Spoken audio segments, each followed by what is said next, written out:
16 ka pasahero ang samdan human mibangga ang gisakyang bus sa usa ka trailer truck sa Davao City.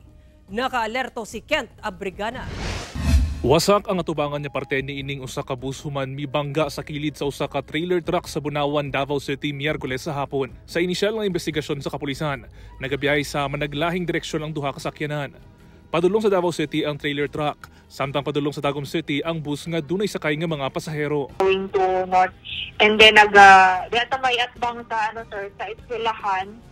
Dahil sila nagkabanggaan ay na nikawat nila may ang kaning bus sa dalan sa truck mo itong nagkabanggaan ay ilahang ulong part ilahang truck sir sa truck and then behind to sa bus. Tanang 16 ka pasahero sa bus ang samdan, kung asap ito ang gidala sa ospital. Samtang, samdan sa pang driver sa trailer truck. Wala pa nagkaareglo ang duha ka kampo. Misaad ang bus company nga ilang tubagon ang pagpa-ospital sa mga samdan.